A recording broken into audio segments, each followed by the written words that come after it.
Le ministre Paul Atangandi menace d'emprisonner le professeur Maurice Kamto pour la deuxième fois et intimide en retour l'honorable Cabral Libye, député de la nation. Peuple camerounais, je fais cette vidéo pour donner mon avis dans un premier temps sur cette montée en puissance de la violence dans notre pays, orchestrée par des discours haineux et des discours à caractère tribal qui sans doute sont vénérés par ce régime RDPC qui, depuis bientôt plus de 43 ans, a réussi à diviser le peuple camerounais dans son ensemble afin de s'éterniser au pouvoir au mépris flagrant des lois de la République, en l'occurrence la Constitution, le code électoral, le code pénal et la marginalisation de nos différents magistrats à travers le non-respect des lois de la République, y compris les décisions de justice qui sont en retour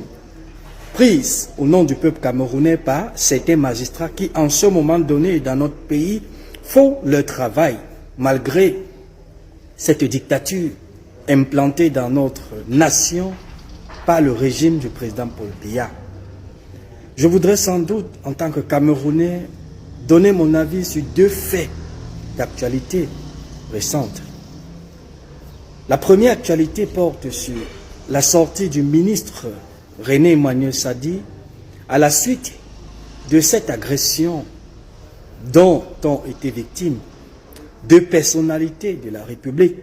en l'occurrence l'ambassadeur du Cameroun en Belgique et Monsieur le ministre de la Jeunesse et de l'Éducation physique du côté de la Belgique, il y a de cela quelques jours. Nous avons sans doute, tout comme des Camerounais, j'en ai également condamné cette barbarie qui n'honore pas l'image d'un peuple souverain, conscient de ses droits et de ses devoirs vis-à-vis de la nation tout entière. Et qui parle d'engagement, qui parle de droits et de devoirs ici, auxquels font face l'ensemble du peuple camerounais, fait allusion également aux institutions et l'ensemble des personnes qui les incarnent.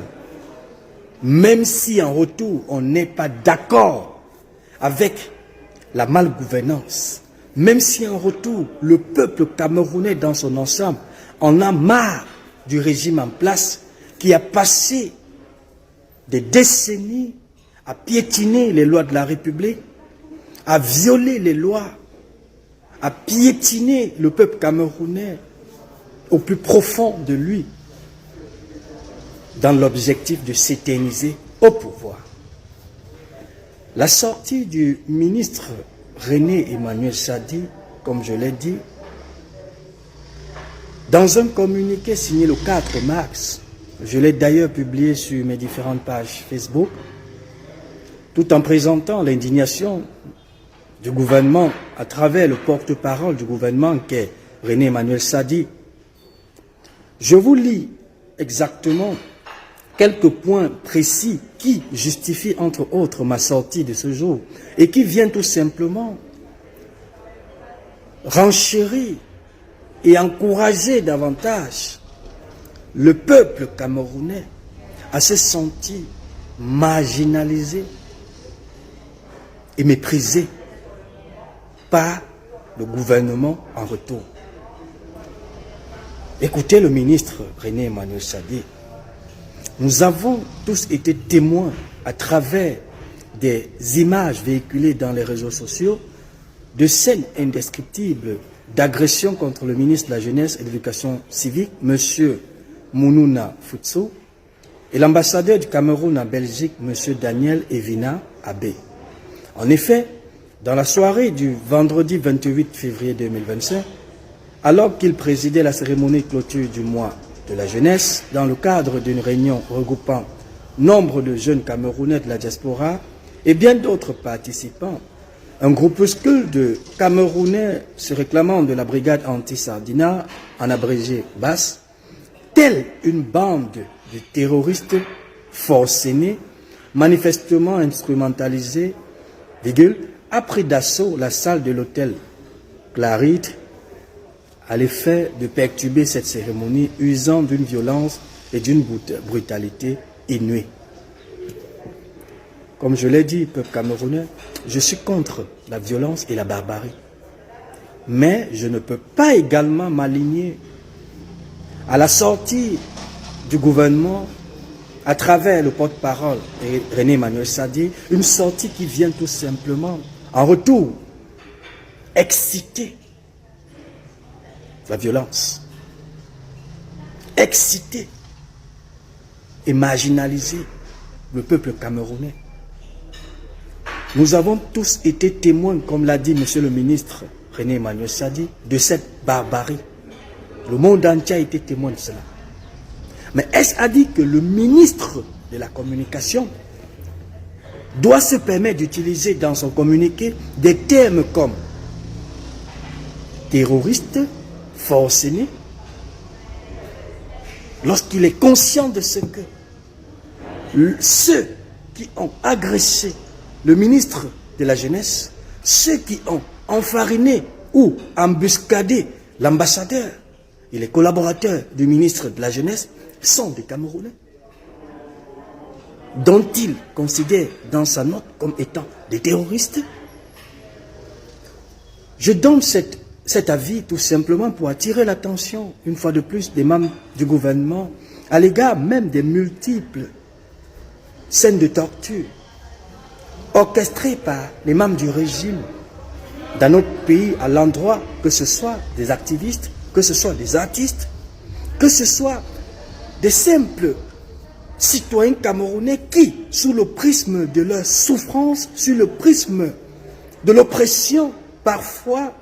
usent des moyens personnels à l'égard des directs, y compris des vidéos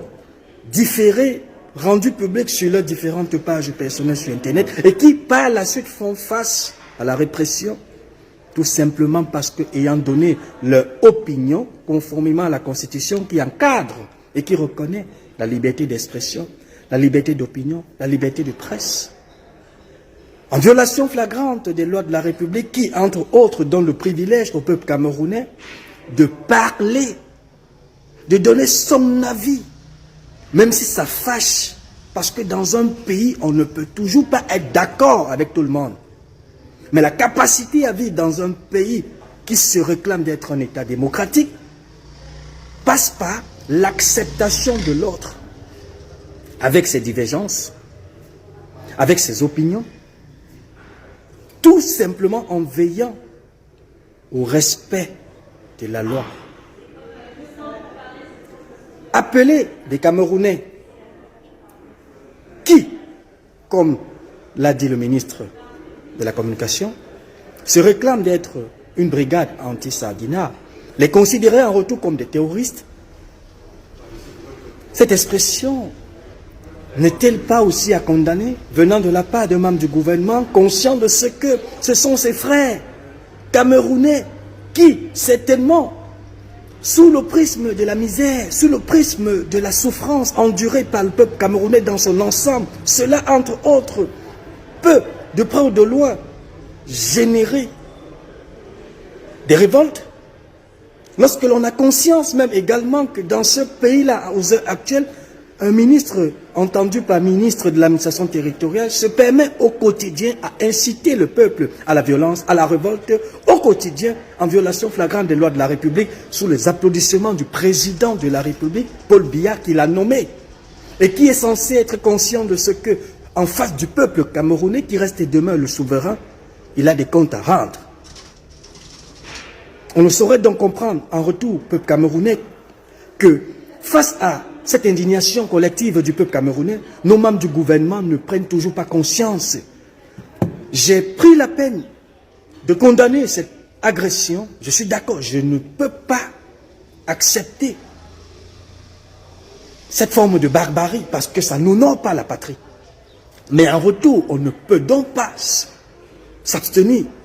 de dire au ministre Emmanuel Sadi que dans son communiqué, les termes comme terroriste ne sont pas à relever, surtout en cette période électorale. Ce sont des Camerounais qui ont agi de la sorte. Ce sont des Camerounais. Et à qui, en ce moment donné, nous ne cessons de crier haut et fort, de baisser les tensions parce que nous sommes en période électorale et une période comme celle-ci demande à ce que, au niveau de la patrie, au niveau de la nation, que ce soit à l'intérieur du pays qu'à l'extérieur, que des Camerounais se sentent respectés et qu'en retour, ils soient aptes à respecter les institutions, y compris les personnes qui les incarnent. Mais si, pendant que ce travail est fait, nous observons les membres du gouvernement, en l'occurrence Paul Atangandi, dans sa sortie d'hier, précisément sa sortie du 4 mars 2025, une sortie dans laquelle l'intimidation, la violence et toute forme de violation des lois de la République se sont fait ressentir dans son discours du début jusqu'à la fin. Tout simplement parce que, étant concentré en ce moment dans la fraude électorale. Je voudrais tout simplement, encore une fois de plus, peuple camerounais, me désolidariser de cette sortie du ministre Paul Atangandi à l'égard de ce que tout Camerounais, quel que soit le lieu où il vit, en principe, après avoir écouté, entendu parler le ministre de la Communication hier, à travers son point de presse, en ce moment donné, a tous les pleins pouvoirs de se désolidariser de ce genre de langage dont on a observé de la part du MINAT et qui vient tout simplement s'ajouter à plusieurs langages malsains, orduriers et irrespectueux orchestrés par le MINAT et ses collaborateurs proches, puisqu'en réalité, comme je l'ai toujours dit dans mes différentes sorties peuple camerounais, tous ceux qui sont autour du MINAT ne l'aiment pas et ne l'aident pas, par conséquent. Et en retour, constitue un danger pour le peuple camerounais. Ouais. Comment tu peux aussi regarder une vidéo sans t'abonner? Abonne-toi! Surtout clique sur la cloche de notification. Ça, c'est la page de Buzz. Si tu veux être au courant des buzz et toutes les actualités au 237, abonne-toi et clique sur la cloche de notification. Partage aussi pour m'encourager. Surtout, si tu as quelque chose à dire, papa, lâche un commentaire.